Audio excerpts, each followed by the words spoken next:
Hi, it's me again with CorelDraw tips and tricks. I'm going to show you how to make this. And there are several ways I've been thinking about it. It would almost be better if there was a line there on that one. So I don't know. I might have to change that or redo that. But we're going to start with a circle or an ellipse. Doesn't really matter what size you start with. We're going to Control D and make a duplicate, and then holding down the Shift key and make it a little bit bigger. Now, I'm going to go ahead and group this together, Control G. I need to make a measurement of parallel dimension tool, and I want to go from that edge, but see I'm on the quadrant, and then if you will hold down the control button and snap to that, it's 7.81. So we're going to take and change our nudge factor to 7.81. We're going to use this twice, so it's going to be handy. Plus key on the keyboard and mirror it or nudge it over. Control D and nudge it over. So now all the lines are kind of intermingled and perfect. We're going to Control G, and then we're going to take another, and we're going to hit P and put it in the center of the page. We're going to take another ellipse. It's probably a little bit too big. I'm going to hit P. And I want it kind of like right here at this apex. I could actually measure it, but you don't really need to get close enough. Get the two-sided arrow, hold down the Shift key, and bring it in until it gets about right there. And that's all you need. Now, there's several ways to do this, but what we're going to do is group all this together, Control G, and I am just going to smart fill with the smart fill tool. And I'm going to, I don't like that green. That's what I used earlier. And I'm going to go there, there. Then I'm going to go, and I'm going to leave that one open. And what I can do is I can take these two and weld them together. That way they won't get in my way. And now I'm going to go here, here, and I can grab those two and weld them together. And as long as I don't get them all four, it'll, well, there we go. Well, why isn't my weld tool showing up? Oh, I went too far. I need to, okay, I actually welded that together somehow. Let me back up here. I don't want that. So this should be welded together, and it is.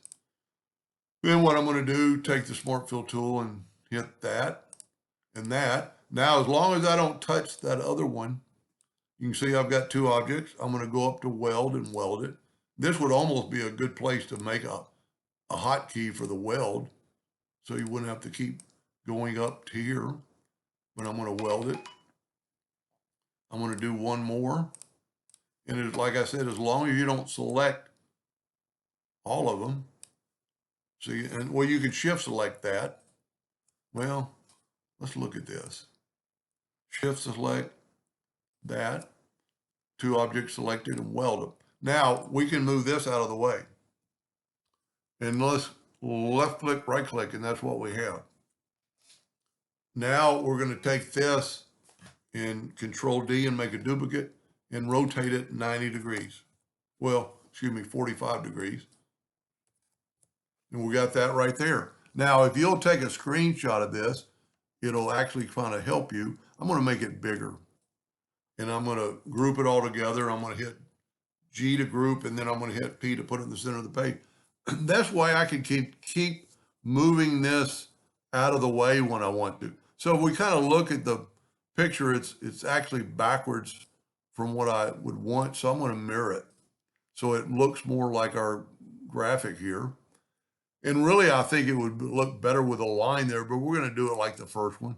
And I'm going to go there, there, there, and there. And then I can go there, there, there, and there. And there, there, and there. There, there, and there. I'm just filling them in. Now, I can move this out of the way for a second. Well, I missed a spot.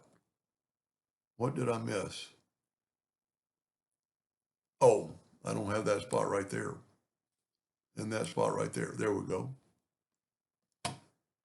So I'm going to move this out of the way, and I'm going to weld this temporarily, basically.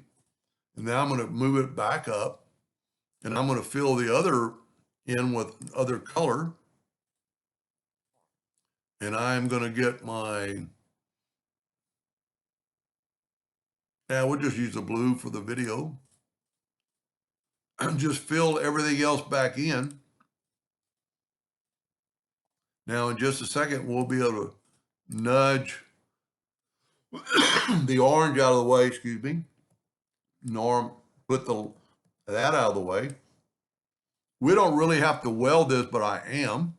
But then I'm going to go and I'm going to, what the weld did is it took away the lines. So if we look now, we have no lines between them. So the weld helped us. But now I'm going to go to Object and break the curve apart. And that made these individual. So I'm going to nudge this out of the way temporarily, move this back, and I'm going to break the curve apart on that one. Now I've got to encompass all this.